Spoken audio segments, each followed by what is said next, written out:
Stop acting. Stop acting. Stop acting. Stop acting. You're not my friend. Acting. Remember that. Stop You're not my friend. Didn't I tell you you're gonna feel some fear you ain't felt? Stop out. Don't you dare!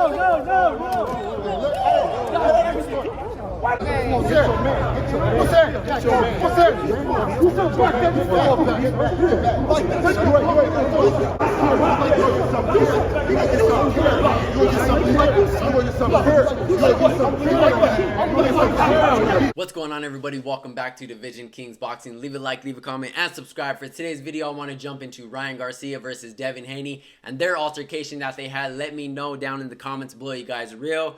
Fake? Was it staged? Did both teams maybe talk behind the scenes about making this happen? Your team's going to do this, and then my team is going to come in here and do that, and this is how it's going to play out. It seems like tension was pretty high in that room that day, especially when Bill Haney went after Ryan Garcia, and Ryan Garcia's security went after Devin Haney. I think no matter about how we think about how this went down, if it was real or if it was fake, it's good for their event on April 20th. It's good for their fight. It's good for the press conferences. It's good for their interviews that they do. And it's good for everything else in between leading up to their fight on April 20th, you guys. So if it's one thing that we can agree on, it's good for the sport of boxing and it's good for their event. And another thing that I really want to break down, I'm really not too sure if Devin Haney would really let someone grab him by the neck, especially Ryan Garcia. If you guys probably seen the video a couple times, Ryan Garcia grabs him pretty aggressively, so I'm not too sure if Devin Haney would really sell out like that. And another thing that I really want to talk about, guys, and another thing that I really want to focus on, and I talked about this in my last video, is Ryan Garcia truly ready for Devin Haney, or is it too early for him? You know, Ryan does not have that experience. Ryan has not fought the guys that I fought. And we really have to take that into consideration, guys. Going off of what Devin Haney says, Devin Haney has the better overall resume and ring experience with talented fighters. Devin Haney, undisputed at 135 pounds, beat Lomachenko, the guy at 135, regardless of how anybody feels about the fight, if he won or if he lost. He still has that ring experience with Lomachenko and took a lot from that. George Kambosos beat him twice in his own backyard, moved up to 140 pounds and beat Regis Prograis and took his WBC. And it seems like Devin Haney was that much more dangerous at 140 than he was at 135. And Regis Prograis' only loss at the time was to a great talent like Josh Taylor. And that's exactly where I think Ryan Garcia is going to fall short, is the ring experience with great talented fighters, and that's just something that he lacks. And that's why I say it's a little bit too early for Ryan Garcia. I would have really liked to see him and Derek James, I would have really liked to see them get a little bit more chemistry and work a little bit more with each other and take on better competition and greater competition, just like Devin Haney has had. But and also all the other backlash that Ryan Garcia has had, obviously, with him just taking a step away from boxing and getting his mind right, and all the things that he did not need with Oscar De La Hoya, and just switching to Derek James and going down to Texas. I really feel like there was just a bunch of outside noise that Ryan Garcia didn't need that really gave him that step back in boxing. And obviously with Oscar Duarte, his last fight and the performance that he put on, obviously he needs a lot to work on. And I'm not taking anything away from Ryan Garcia, but you cannot go in there and try to change up and try new things like you did against Oscar Duarte, because Devin Haney has been sharp since day one. He's not here to play any games, and he's here to take out the best.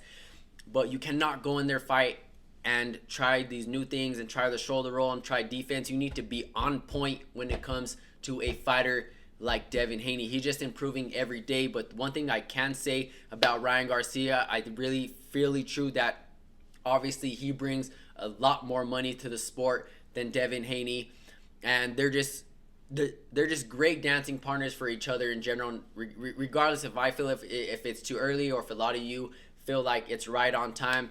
Ryan Garcia is chasing after something that Devin Haney has, and obviously that's a world title. And it's a fair side on Devin Haney's side too, because Ryan generates a lot of money when it comes to that side of boxing. But I just think that's where Ryan Garcia is going to fall short, just due to the lack of experience with great fighters that he does not have, that he just simply does not have. I felt like, over time I've just, grown past him, gotten a lot better, where Ryan kind of, stayed the same. And another thing that I really want to get into, guys, I really want to say that Ryan Garcia is a rare fighter. And what I mean by rare fighter, I really feel like obviously after Ryan Garcia and his loss with Tank that he took, he didn't have to go from here to here. Ryan is great, he's talented, and more importantly, Ryan Garcia is a superstar and he's good for boxing. Ryan Garcia generates, just by his popularity and who he is and his social media grind, regardless of what type of fighter you think Ryan Garcia is, he generates money in boxing. For a prime example, when I say rare fighter, Canelo Alvarez is a rare fighter and obviously the face of boxing. Canelo Alvarez can lose in general and lose his titles and still be at the top and still generate more money than any other fighter in boxing. Another rare fighter, for example, Manny Pacquiao. Look how much times Manny Pacquiao have lost, but he's such an entertainer and he brings the fights to the sport of boxing, and we can always count on Manny to be Manny Pacquiao when it comes to fight day, and he also brings a whole country behind him. But like I said, he's a great entertainer, and those type of fighters are rare fighters, and they're very good for boxing, and that's exactly who I think Ryan Garcia is. He's a very talented, rare boxer, and we need to give him a lot more credit than a lot of us actually do. He's very gifted, he's very talented, and he is one of those rare fighters. He doesn't need to, when he loses, he doesn't go from here to here. He's still right here. Either he's going to sell out the event, or he's going to sell enough to where it makes sense plus more. And another thing that I really want to get into about Ryan Garcia is really the only fighter right now going out and making these big fights happen. I'm the only one that's like, straight up, let's go, you know, or I'm the only one that is putting it into action and know how to make it happen. You know, there's a difference between people just saying it and then trying to figure out how to do it.